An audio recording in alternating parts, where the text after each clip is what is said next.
हैं ना, वो सिलेबस को नहीं देखते हैं, वो देखते हैं मोटी मोटी बुक किसमें 700 पेज है, किसमें 1000 पेज है, वही बुक लेकर के आओ, उसी से पढ़ाई स्टार्ट करते हैं। तो सबसे बड़ी समस्या यही आती है। देखिए इसका मतलब क्या है, स्पीक का मतलब क्या है, एक बार आप लोग इस बात को समझ लेंगे, आपको सिलेक्शन से कोई भी नहीं रोक सकता, ये लिख करके ले लीजिए। और जिसने आज के वीडियो देख ली, समझ लीजिए आपकी 40% तैयारी लगभग में हो गई है इकोनॉमिक्स की, और जो 60% बचेगा वो हम बाद में करेंगे। तो एक वीडियो से आपके लगभग में 40% तैयारी समझ लीजिए हो गई। कहते हैं मैंने तो 40% ही बताया है, बल्कि और सभी जो भी सिलेक्शन हो जाता है किसी से भी आप पूछ लीजिए, अगर वो कहेगा कि अगर आपने सिलेबस को एक बार अच्छे से समझ लिया, समझ लीजिए आपकी आधी तैयारी हो गई, 50% तैयारी हो गई। फिर भी हमने यहाँ पर 40% ही बताया है, क्यों अभी आपको बताते हैं। तो देखिए क्या होता है ना, जिस तरह से बेचारा पप्पू, ओके, इसको बेचारे पप्पू देख सकते हैं, इसने एजुकेशन एजुकेशन के बाद में उसने क्या स्किप कर दिया, कैरियर को स्किप कर दिया और प्यार और मैरिज की इधर चला गया। इसका तात्पर्य क्या है, जिस तरह से कैरियर का मतलब क्या है, यहाँ पर आपका सिलेबस, आपका जो सिलेबस है, इस सिलेबस को अगर आप इस सिलेबस को स्किप कर देंगे तो बहुत बड़ी समस्या आ जाएगी। आपको इसको स्किप नहीं करना है, और आप किस पर चले जाते हैं, आपको प्यार किससे है, आपको प्यार होता है बुक्स से। किससे प्यार होता है, आपको बुक्स से प्यार होता है। कि जैसे इकोनॉमिक्स की अगर बात करें, तो आप इसका सिलेबस नहीं समझेंगे, बल्कि आप सिलेबस को छोड़ करके, इसके की पॉइंटों को छोड़ करके आप कहां चले जाएंगे, रमेश सिंह बुक पर चले जाएंगे। आप किसको देखने लगेंगे, रमेश सिंह की, भाई जो 700 पेज की एक मोटी सी बुक है, उसको चलो देखते हैं उसमें क्या क्या दिया रखा है। और आप किस गोल को अचीव करना चाहते हैं, जैसे इसमें मैरिज लिखा हुआ है, तो मैरिज की जगह पे आप समझ सकते हैं यूपीएससी, मतलब आप यूपीएससी क्वालिफाई करना चाहते हैं, आईएएस बनना चाहते हैं। लेकिन आपने क्या कर दिया, एक स्टेप को स्किप कर दिया, जो सिलेबस वाला पार्ट है। इसी पर आज हम लोग डिस्कशन करने जा रहे हैं कि सिलेबस में क्या क्या दिया रखा है। तो इसीलिए कहते हैं इस पार्ट को जिसने समझ लिया, समझ लीजिए उसकी 40% तैयारी हो जाती है। तो चलिए हम लोग आगे बढ़ते हैं और इसको देखते हैं। देखिए आप लोग जानते हैं, अभी हम इस पे बहुत ही विस्तार में बात भी करेंगे कि कौन सा सब्जेक्ट है, उसमें कितने कितने मार्क्स हैं, किस तरह से नंबर बनते हैं। इसके अलावा आप देख सकते हैं जो हमारा ये जो 16 मंथ का जो प्रोग्राम है, उसमें हम किस मंथ में किस तरह से सारे सब्जेक्ट को कवर करेंगे। तो देखिए अभी क्या है, सितंबर चल रहा है, तो कितनी सितंबर है, आज 15 सितंबर है, तो 15 सितंबर से ये बैच स्टार्ट हो रहा है एकदम बेसिक से। तो सभी सब्जेक्टों को हम इन 12, अगर हम मेंस की सिलेबस की बात करें, पीटी की सिलेबस की बात तो हम लोग कर चुके हैं, कई बार हम आपको दिखा चुके हैं। जो लोग देखना चाहते हैं जाकर के दोबारा से देख सकते हैं, कोई समस्या वाली बात नहीं। यहाँ पर हम थोड़ा सा मेंस का डिस्कशन कर लेते हैं। तो देखिए मेंस होता है, वो आपको देखने को मिलेगा, इसमें दो चीजें देखने को मिलेगी इंपॉर्टेंट, एक होता है क्वालिफाइंग, दूसरा आपको देखने को मिलेगा कि जहां से मेरिट बनती है। ओके, यानी कि जो क्वालिफाइंग पेपर हैं ये 600 मार्क्स के होते हैं, और इसमें कितने पेपर होते हैं, दो पेपर होते हैं, पेपर ए और पेपर बी। पेपर ए होता है वो आप चूज कर सकते हैं, किसी भी लैंग्वेज को ले सकते हैं, जैसे आप हिंदी ले सकते हैं, जो हमारे संविधान में भाषाएं दे रखी हैं वो ले सकते हैं, या फिर इंग्लिश भी एक एक्स्ट्रा आप लोग ले सकते हैं। इसके अलावा आप देख सकते हैं एक कंपलसरी पेपर होता है इंग्लिश का, यानी कि अगर आप हिंदी मीडियम से हैं फिर भी आपको इंग्लिश का पेपर क्वालिफाई करना ही करना पड़ेगा। जो इंग्लिश मीडियम का है उसको तो कोई समस्या नहीं है। तो इंग्लिश आपको कंपलसरी यहाँ पर देखने को मिलेगा।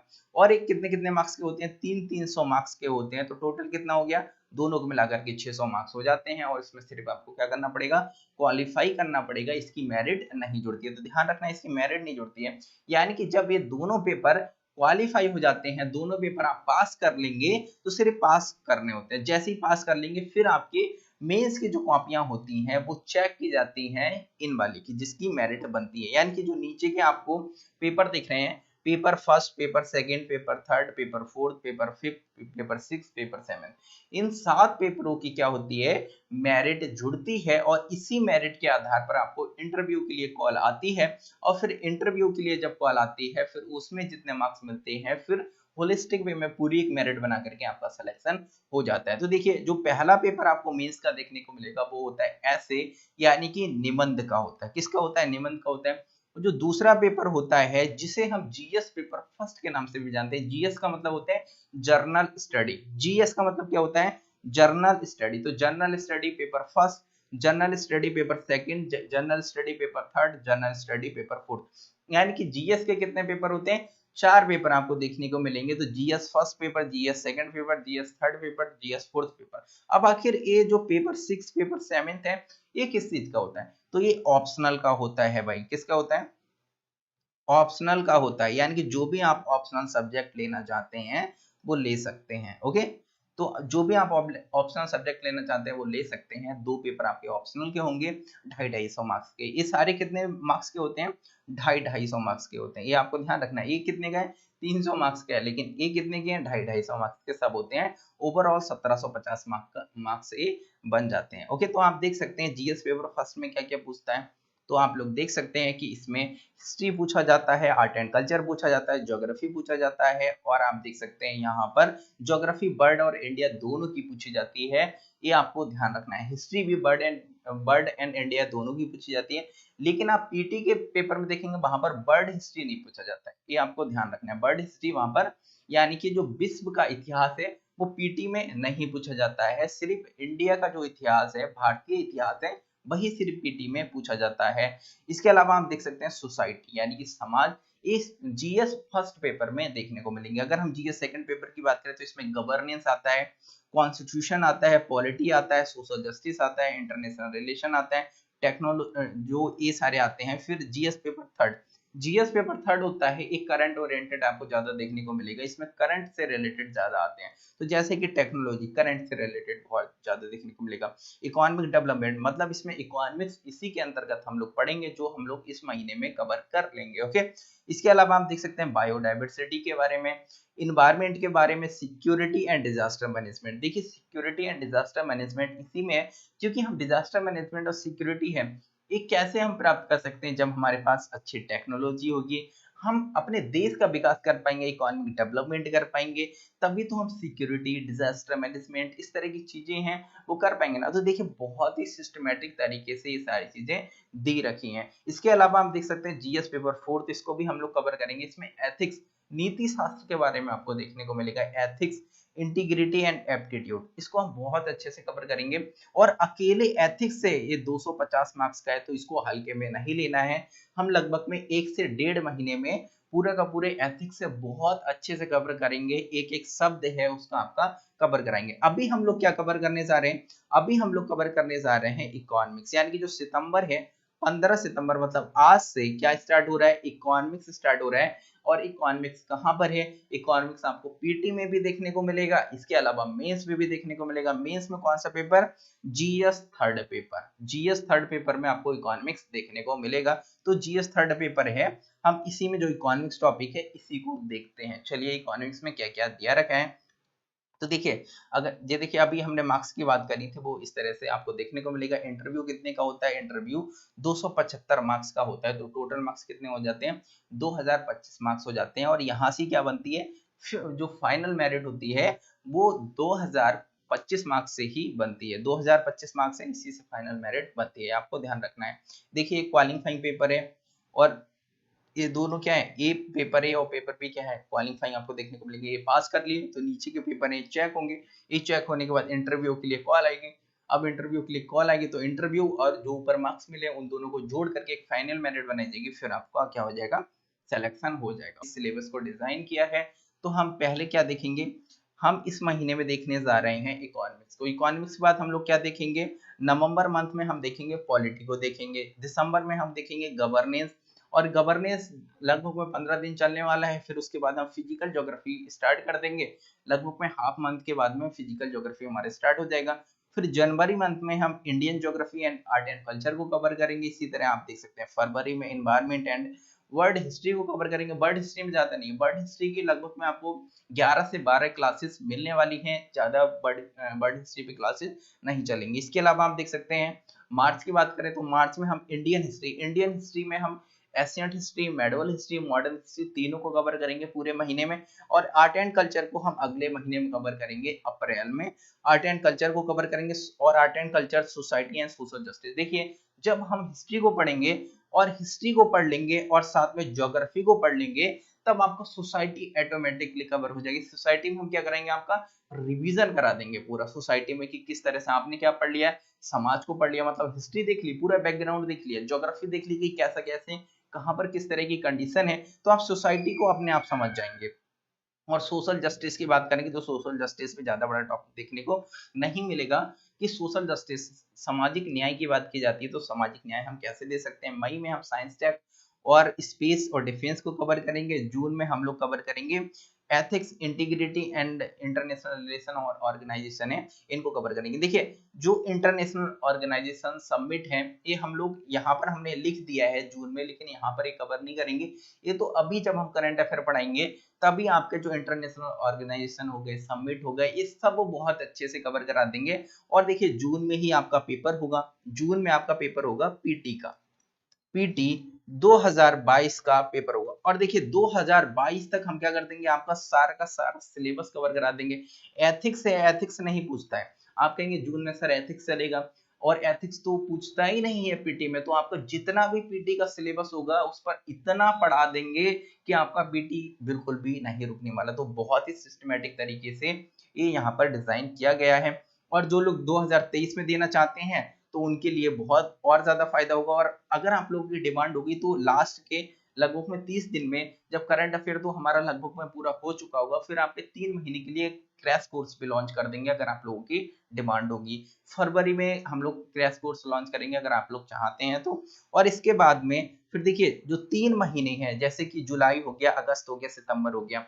देखिए अब पीटी का एग्जाम हो गया जून में, अब जून में पीटी का एग्जाम हो जाएगा, फिर उसके बाद मेंस होता है ना, 3-4 महीने के बाद में लगभग में मेंस होता है। तो आपके पास 3-4 महीने का समय होगा, उसमें क्या करेंगे हम लोग, उसमें करेंगे हम इंटीग्रेटेड स्टडी करेंगे, जिससे आप इंटीग्रेटेड स्टडी का मतलब होगा एक सब्जेक्ट को दूसरे सब्जेक्ट से लिंक करके देखेंगे। इसके अलावा हम रिवीजन करेंगे।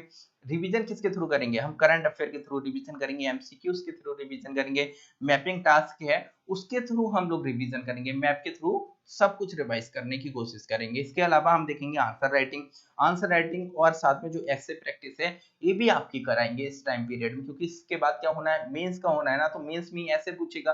आंसर राइटिंग की आवश्यकता कब होगी, 3 महीने के बाद होगी ना, तो 3 महीने में आपको सब कुछ प्रिपेयर करा देंगे, फिर उसके बाद में इंटरव्यू की तैयारी। तो इसीलिए हम बोले थे ना, ये जो प्रोग्राम है बहुत ही सिस्टमेटिक तरीके से बनाया गया है। अगर आप लोग 2022 और 2023 में पेपर देते हैं ना, तो दोनों को आप लोग फोकस कर सकते हैं। दोनों को उसी तरह से डिजाइन किया गया है कि आप किसी भी ईयर का पेपर दें आपको समस्या नहीं आएगी। और यहाँ पर लगभग में 12 महीने तक आपकी पीटी की जो टेस्ट सीरीज है, जो हम अभी आपको बताए थे 51 टेस्ट पेपर हैं, वो तो कंटिन्यू चलते ही रहेंगे। तो लोग क्या करते हैं, 4 महीने 5 महीने सिर्फ टेस्ट सीरीज देते हैं, यहाँ पर आपके पूरे साल टेस्ट सीरीज चलने वाली है। इसके अलावा आप देख सकते हैं अक्टूबर से सितंबर, यहाँ पर हम क्या करेंगे, यहाँ पर हम इकोनॉमिक्स कवर करेंगे। तो इस महीने में आपको क्या करना है, अक्टूबर और सितंबर में, सितंबर और अक्टूबर में आपको क्या करना है, तो देखिए जो वीडियो लेक्चर है ये आपको देखनी है। वीडियो लेक्चर कहाँ पर मिलेंगे, आपको हमारी ऐप के ऊपर सुबह 11 बजे आना है, और आप सभी लोगों के लिए वीडियो ज्वाइन करनी है। कोई अब ऐसा नहीं है कि आप क्या कर रहे हैं तो आप लोग कंप्लेंट आकर के बताइएगा आप क्यों वीडियो अटेंड नहीं कर पा रहे हैं। तो आपको जो अगर बहुत ज्यादा स्टूडेंट की डिमांड होगी तो टाइमिंग चेंज की जा सकती है, आप लोग बताइएगा। ऑफलाइन वीडियो नहीं देखना है तो लाइव आने का मतलब क्या है ना, तो 11 बजे आप लोग आएंगे तो आपकी लाइव क्लासेस चलेगी। इसके अलावा रमेश सिंह बुक है, इसको अगर आप लोग पढ़ना चाहते हैं अब आप पढ़ सकते हैं, कोई समस्या वाली बात नहीं है, क्योंकि हम आपका पूरा का पूरा बेसिक ऐसे एक से एक वर्ड लेंगे, उसको इतना अच्छे से प्रिपेयर कर देंगे कि आप रमेश सिंह में पढ़ेंगे तो वो भी आपको हलवा की तरह लगने लगेगी। रमेश सिंह में कोई डिफिकल्टी नहीं आएगी। आपको लगता है कि सर ये जो वोकैब है वो हमको समझ में नहीं आ रही है, आप लोग फोटो खींचिए सेंड कर दीजिए, संडे वाले दिन या एक्स्ट्रा टाइम निकाल के उन सब पर अच्छे से डिस्कशन कर दिया जाएगा। इसके अलावा आपको टास्क है, डेली टास्क नहीं बल्कि आपको वीकली टास्क मिला करेगा।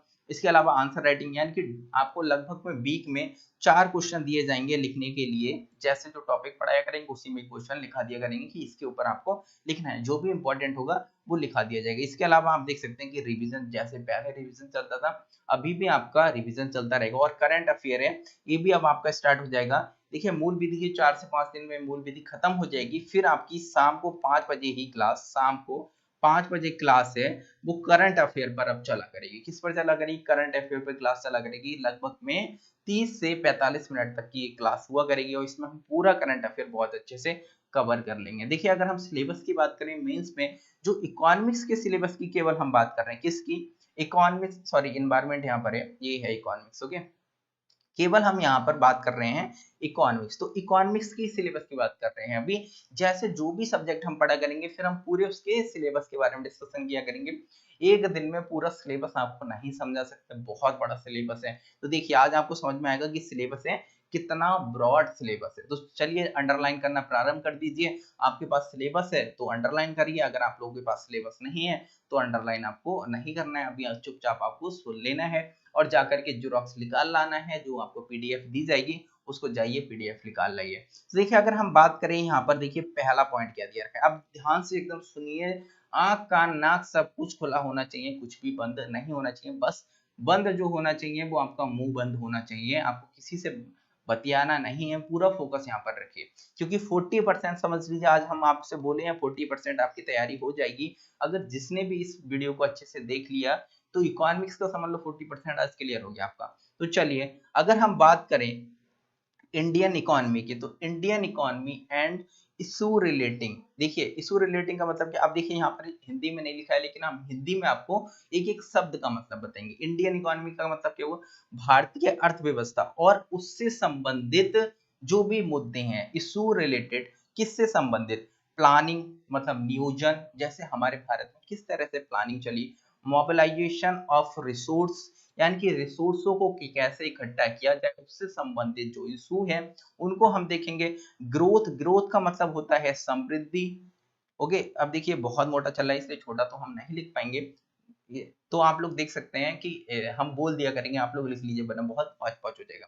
तो देखिए ग्रोथ का मतलब क्या है, समृद्धि, यानी कि हमें आर्थिक समृद्धि कैसे करना है, उससे रिलेटेड जो भी इशू हैं, जो भी मुद्दे हैं उनको आपको देखना है। डेवलपमेंट, विकास, एम्प्लॉयमेंट मतलब बेरोजगारी, तो बेरोजगारी हो गया, विकास हो गया, ग्रोथ हो गया, या फिर संसाधनों के इकट्ठा करने से कोई भी संबंधित मुद्दा है जो वर्तमान में आया है, उसे क्या करना है, आपको बहुत अच्छे से पढ़ना है। इंक्लूसिव ग्रोथ की बात करें, इंक्लूसिव ग्रोथ का मतलब होता है समावेशी विकास की अगर हम बात करें, और साथ में इशू अराइजिंग फ्रॉम इट, मतलब इससे कौन कौन से ऐसे मुद्दे उभर के आते हैं समावेशी विकास करने के क्रम में। जैसे समावेशी विकास हमको करना है, इंक्लूसिव ग्रोथ करनी है, तो हम देखेंगे कि वहां पर बहुत सारे मुद्दे होते हैं, हमारे सामने बहुत सारे चैलेंजेस हैं। हमारे पास पूंजी की कमी है, श्रम की आपको कम, श्रम की तो कमी नहीं है लेकिन हमारे पास जो श्रम है वो उस तरह का नहीं है जिस तरह का हमें चाहिए होगा। स्किल नहीं है हमारे श्रम के पास में, तो स्किल हमें डेवलप करना होगा। तो इससे रिलेटेड बहुत सारे हमें प्रोग्राम पॉलिसीज लेके आनी पड़ेगी, आपको देखना पड़ेगा कौन कौन सी पॉलिसीज अभी वर्तमान में चल भी रही हैं। इसके अलावा हम देख सकते हैं गवर्नमेंट बजटिंग, बजटिंग बहुत ही इंपॉर्टेंट है। बजट से क्वेश्चन भी बहुत आते हैं, आप लोगों को बताएंगे भी किस टॉपिक से कितने क्वेश्चन आते हैं। आज वो पिक डालना हम भूल गए हैं, लेकिन जब आपको कल पढ़ाएंगे तो कल आपको वो पिक दिखा देंगे और वो भी आपको स्क्रीनशॉट भी शेयर कर दिया जाएगा। उसमें बताएंगे कौन से टॉपिक से कितने क्वेश्चन लगभग में प्रीवियस ईयर में पूछे गए हैं, तो उन पर हम बहुत अच्छे से फोकस करेंगे। तो बजट, तो बजट कैसे पेश किया जाता है, बजट है उसकी प्रक्रिया क्या होती है पेश करने की, बजट है वो किसके बारे में बताता है, और बजट में हम देखेंगे वर्तमान का जो बजट है उसमें किन किन चीजों पर फोकस किया है, उसका एम क्या है, उसका थीम्स क्या है, हम इन सब पर बहुत ही विस्तार में बात किया करेंगे। इसके अलावा हम देख सकते हैं major crop pattern. Crop pattern का मतलब क्या होता है, मेजर का मतलब होता है जो मुख्य, क्रॉप पैटर्न का मतलब होता है फसल चक्र। हमारे भारत में किस प्रकार का फसल चक्र है, उसका पैटर्न क्या है, तो उस पैटर्न को हम लोग देखेंगे इंडिया में। और साथ में आप देख सकते हैं different type of irrigation. Irrigation का मतलब होता है सिंचाई प्रणाली के बारे में देखना, यानी कि किस प्रकार से, कितने प्रकार से हम सिंचाई कर सकते हैं। जैसे कि नहर सिंचाई होता है, नलकूप सिंचाई होता है, तो सिंचाई के प्रकार कौन कौन से हो सकते हैं। जैसे स्प्रिंकल सिंचाई के बारे में आप लोगों ने सोचा होगा, सोचा नहीं होगा, सुना होगा, जो हम आपको ज्योग्राफी में पढ़ाई भी है।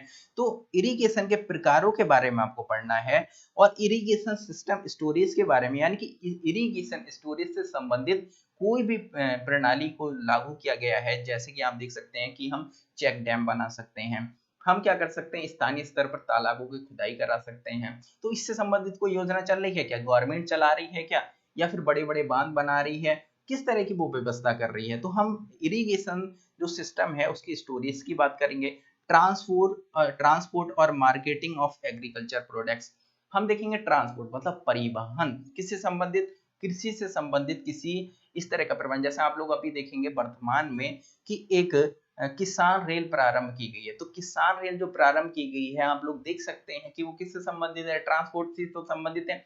किसानों से संबंधित किसी भी प्रकार के गलियारे का निर्माण किया गया है। कोई यहाँ पर आप देख सकते हैं कि जो उत्पाद होता है उसके आयात निर्यात के लिए कोई जलमार्ग का निर्माण किया गया है, तो उन सभी को बहुत अच्छे से देखना है।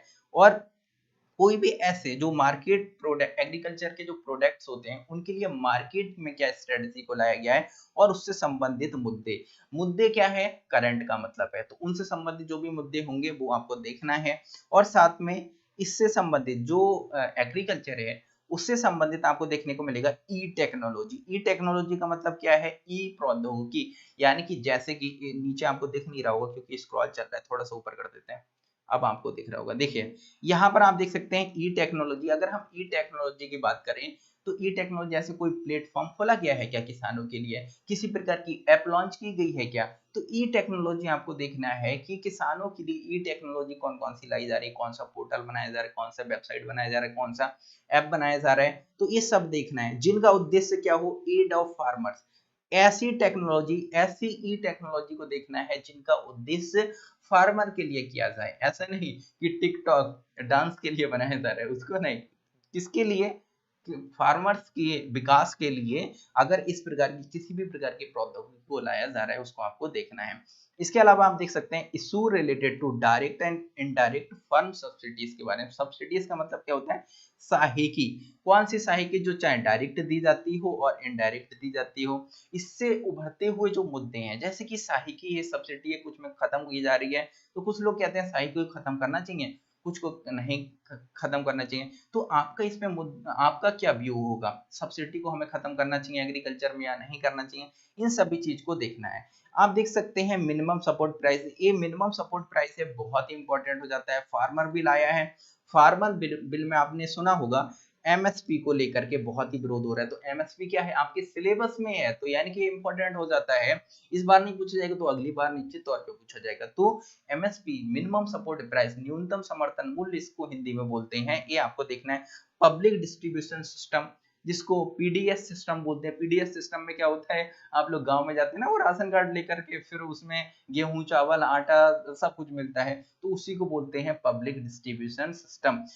पब्लिक डिस्ट्रीब्यूशन सिस्टम है, इसमें आपको क्या देखना है, पब्लिक डिस्ट्रीब्यूशन सिस्टम है, उसके आपको ऑब्जेक्टिव्स देखने हैं कि मतलब उसके उद्देश्य क्या थे। हमने पीडीएस प्रणाली को लागू क्यों किया, जैसे हमारे यहाँ गरीबी है, भूखमरी की समस्या दूर करने के लिए गरीब लोग हैं तो वो उच्च दामों पर खाद्य पदार्थों को नहीं खरीद सकते, तो हमने पीडीएस को प्रारंभ किया।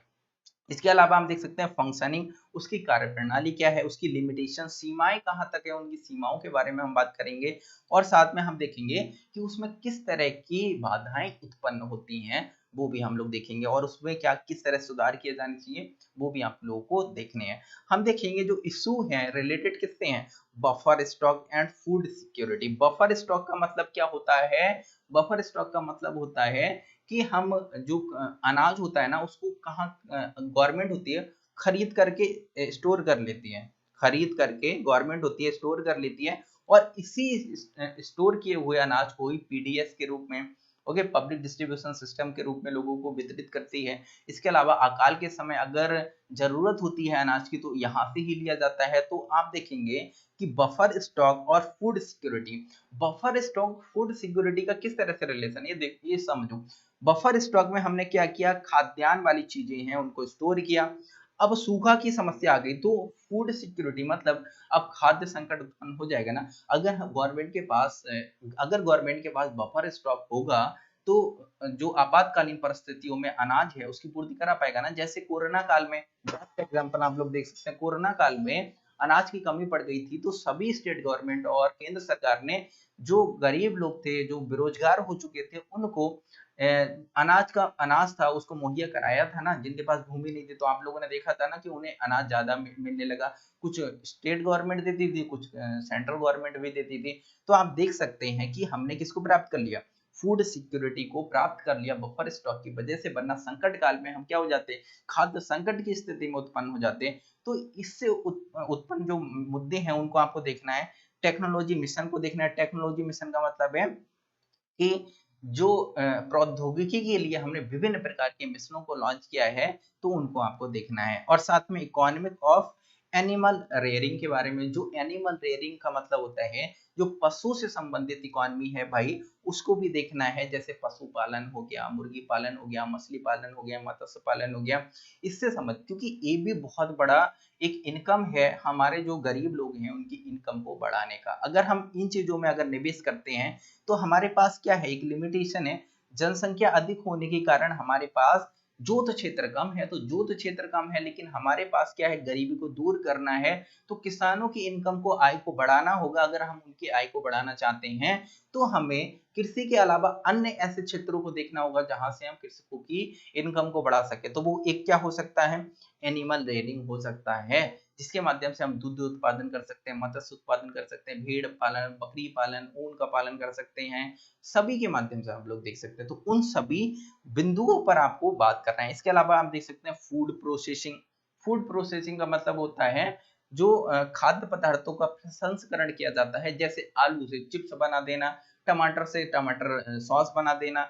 तो इससे भी हम क्या कर सकते हैं, अपने किसानों की, हम अपनी जनता की आय को बढ़ा सकते हैं। जैसे हम फूड का प्रसंस्करण कर देते हैं तो उसकी आय में जो सॉरी उसके जो मूल्य होता है उसमें क्या हो जाती है, वृद्धि हो जाती है। हम देखेंगे फूड प्रस मतलब खाद्य प्रसंस्करण और उससे रिलेटेड इंडस्ट्री, उससे रिलेटेड इंडस्ट्री के बारे में देखेंगे और देखेंगे भारत में इसका स्कोप क्या है।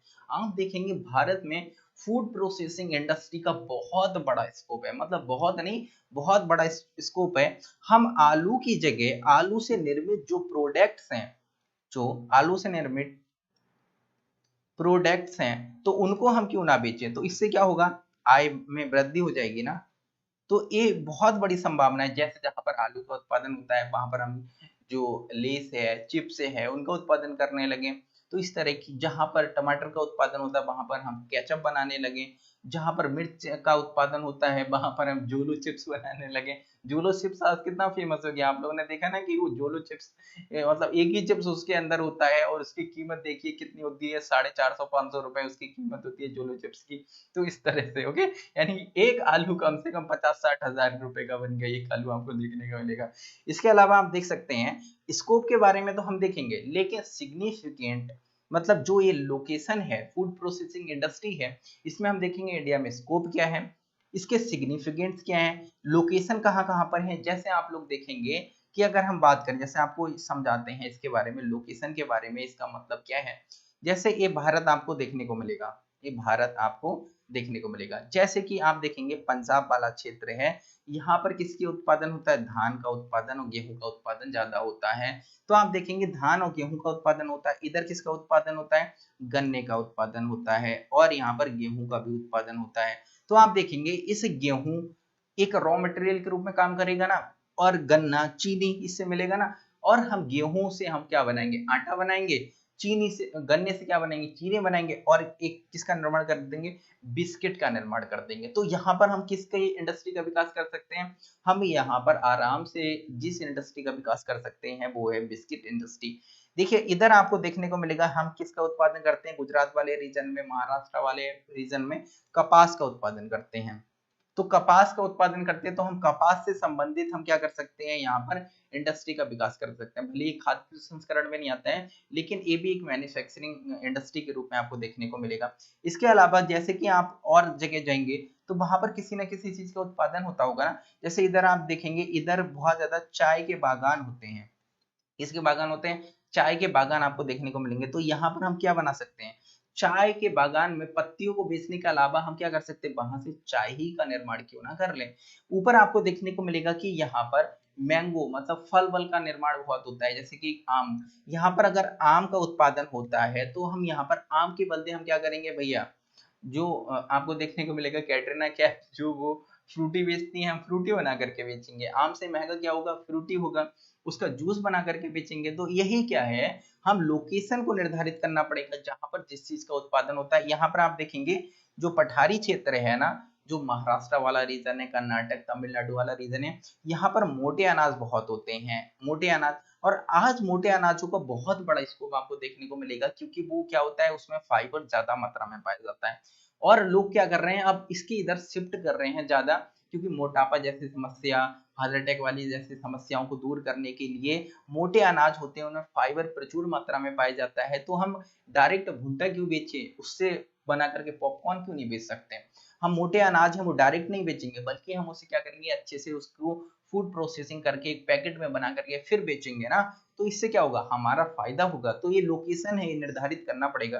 तो यही चीजें क्या बताता है, ये आपको देखने को मिलेगा। ओके, तो देखिए जो फूड प्रोसेसिंग इंडस्ट्री है उससे रिलेटेड इंडस्ट्री आपको देखने को, फूड प्रोसेसिंग इंडस्ट्री और इंडिया में क्या स्कोप है, उनकी लोकेशन, मतलब उनकी जगह क्या हो सकती है, अपस्ट्रीम और down stream. Upstream down stream requirement का मतलब क्या होता है कि कहाँ पर ज्यादा रिक्वायरमेंट है, कहाँ पर कम रिक्वायरमेंट है। तो अपस्ट्रीम और डाउन स्ट्रीम जो रिक्वायरमेंट्स है ना, उनको भी हमें देखना होगा। और सप्लाई चेन मैनेजमेंट है, ये भी बहुत इंपॉर्टेंट है।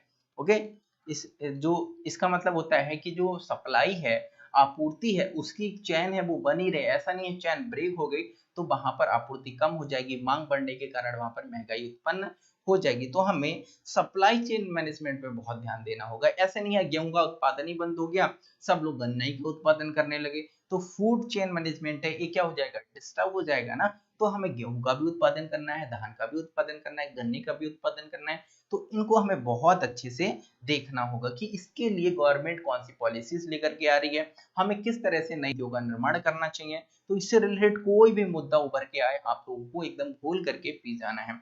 इसके अलावा लैंड रिफॉर्म, इंडिया में किस तरह से लैंड रिफॉर्म हुआ, इसका इम्पैक्ट क्या पड़ा है, कब हुआ, अब फिर से क्या लैंड रिफॉर्म की आवश्यकता है, जिससे हमने जोत क्षेत्र को बढ़ाने की कोशिश की थी। जब जहां जहां पर जोत क्षेत्र बढ़े वहां पर आप देखेंगे हरित क्रांति सफल होगी, हम वहां पर किसानों की आय बढ़ाने में सक्षम हो गए। ओके, इसके अलावा आप देख सकते हैं कि हम इफेक्ट देखेंगे, लिबरलाइजेशन मतलब उदारीकरण, उदारीकरण का क्या प्रभाव पड़ा, क्या इफेक्ट पड़ा ऑन इकोनॉमी, मतलब जो हमारी अर्थव्यवस्था है उस पर लिबरलाइजेशन मतलब उदारीकरण ने किस प्रकार से प्रभाव डाला। सकारात्मक नकारात्मक दोनों आपको लोगों को देखनी है। चेंजेस इन इंडस्ट्रियल पॉलिसी, कि हमने इंडस्ट्रियल पॉलिसी है उसमें किस तरह से चेंजेस किए।